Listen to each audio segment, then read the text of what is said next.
கர்த்தருடைய பரிசுத்த நாமத்துக்கு ஸ்தோத்திரம் உண்டாவதாக. இன்றைய தேவ வசனம் ஏசாயா 48வது அதிகாரம் 18வது வசனம். என் கற்பனைகளை கவனித்தாயானால் நல்லமாயிருக்கும். அப்பொழுது உன் சமாதானம் நதி போலவும் உன் நீதி சமுத்திரத்தின் அலைகளைப் போலவும் இருக்கும். ஹல்லேலூயா. கர்த்தருடைய சமாதானம் நமக்கு அனுதினமும் தேவை. அவருடைய சமாதானம் நமக்கு இல்லை என்றால் இந்த உலகத்தை நம்மளால் ஜெயிக்க முடியாது. வாலிப பிள்ளைகளே, சமாதானமாக இல்லாமல் தவிக்கிறீங்களா? எங்கு போவோம், யாரிடத்துல சொல்வோம், போக இடம் இல்லைன்னு நினைக்கிறீங்களா? ஏசப்பா இருக்கிறாரு. தேவனாகிய கர்த்தர் ஒருவரே சமாதானத்தை தருகிற தேவன். அப்படியானால் அவருடைய கட்டளைகளை நாம் கீழ்ப்படிந்து நடக்க வேண்டும். நம்ம கட்டளைகளை கீழ்ப்படிந்து நடந்தோமானால் அவருடைய சமாதானம் நதி போல நமக்கு வந்து சேரும். சங்கீதம் 119 165 உம்முடைய வேதத்தை நேசிக்கிறவர்களுக்கு மிகுந்த சமாதானம் உண்டு, அவர்களுக்கு இடரில் இல்லை. மிகுந்த சமாதானம். அப்படிப்பட்ட சமாதானம் நம்ம வாழ்க்கையில் வேணும். வேதத்தை நேசித்து படிக்கும் பொழுது, வேதத்தை ஆசையாக படிக்கும் பொழுது, வேத புத்தகத்தை நம்ம ஆசையாக தேடி தேடி படிக்கும் பொழுது நமக்கு ஆண்டவர் சமாதானத்தை தருகிறார். அதே போல சங்கீதம் 29:11 கூட கர்த்தர் தமது ஜனத்திற்கு பலன் கொடுப்பார், கர்த்தர் ஜனத்திற்கு சமாதானத்தை அருளுவார். ஹல்லேலூயா. தம்முடைய ஜனம் என்று கர்த்தரே சொல்றார். அப்ப நம்ம அவருடைய ஜனமா இருக்கும் பொழுது, நமக்கு சமாதானம் இல்லாமல் தவிக்கும் பொழுது, அவர் தான் ஆட்டுக்குட்டியானவர் நமக்கு சமாதானத்தை.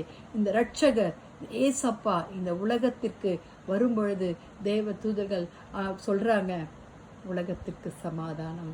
ஹல்லேலூயா. அப்படிப்பட்ட ஆண்டவர் நம்மோட கூட இருக்கிறார். ஹல்லேலூயா. கொலோசியர் 3ஆம் அதிகாரம் 15வது வசனத்துல தேவ சமாதானம் உங்கள் இருதயங்களில் ஆழக்கடவது. ஹல்லேலூயா. அது எப்படி இருக்குமா? நீதி சமுத்திரத்தின் அலைகளைப் போல இருக்கும். உன் சமாதானம் நதி போல இருக்கும்.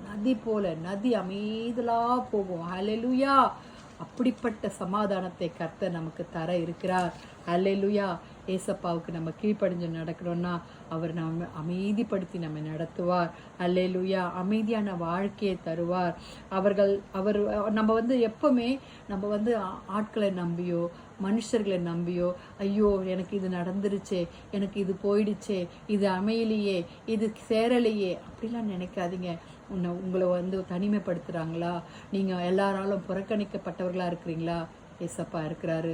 சமாதானத்தை தருகிற தேவனா இருக்கிறாரு. அவருக்கு பிரியமா நம்ம வாழ்ந்தா போதும். அவருடைய கட்டளைகளுக்கு நம்ம கீழ்ப்படிந்து வேதத்தை ஆசையா வாசிச்சா போதும். அவருடைய வேதத்தை நாம் கேட்கணும். அவருடைய வேதத்தை நாம் காதால கேட்கணும். வேதத்தை நாம் கண்களால கொண்டு அதை பார்த்து நம்ம படிக்கணும். கர்த்தர் சமாதானத்தை பெறுவாராக. ஜெபிக்கலாமா? துதிகளின் மத்தியில் வாசமாய் இருக்கிற எங்கள் பரலோக தேவனே, அப்பா, அருமையான இந்த அதிகாலை வேலைக்காய் நன்றியோடு துதிக்கிறோம் அப்பா. ஆமா ஆண்டவரே, அப்பா உங்களுடைய சமாதானத்தை எங்களுக்கு தாங்க ஏசப்பா. ஆண்டவரே, நதி போல அப்பா அமைதியா போக கிருபை தாங்கப்பா. சமாதானம் இல்லாமல் இந்த உலகத்துல நாங்கள் வாழ்ந்து கொண்டிருக்கிறோம். வாலிப பிள்ளைகளை விசேஷமாய் உங்களுடைய கருத்துல எப்படியாப்பட்ட பாவமானாலும் சரி, தோல்விகள் ஆனாலும் சரி, அவதூறுகள் ஆனாலும் சரி, ஆண்டவரே பாவமான செயல்கள் ஆனாலும் சரி, நீர் மன்னிக்கிற தேவன். அவர்களை ஆசீர்வதிங்க ஏசப்பா. அவர்களை சந்திங்க, ரட்சிங்க ஆண்டவரே. உலகத்தின் ரட்சகர் எதற்கு வந்திருக்கிறீர் என்பதை அவர்களுக்கு சொல்லித்தாங்க ஏசப்பா. நீரே சமாதானத்தின் தேவனாய் இருக்கிறபடினால உம்மை துதிக்கிறோம், உம்மை போற்றுகிறோம், உம்மை வணங்குகிறோம் ஆண்டவரே. வியாதிஸ்தர்களுக்காக ஜெபிக்கிறோம், திக்கற்றவர்களுக்காக ஆண்டவரே, விதவைகளுக்காக ஜெபிக்கிறோம் ஆண்டவரே, ஏழைகளுக்காக ஜெபிக்கிறோம், கடன் பாரங்களுக்காக ஜெபிக்கிறோம் ஆண்டவரே. 5 விதமான ஊழியங்களை செய்கிற ஊழியக்காரர்களுக்காக ஜெபிக்கிறோம். உங்களுடைய ராஜ்யம் இந்த தேசத்துல வரட்டும் கர்த்தாவே. எங்கள் தேசங்களில் வரட்டும் கர்த்தாவே. எங்கள் இந்திய தேசத்தின் மேல உடைய கிருபை தாங்கட்டும் சுவாமி.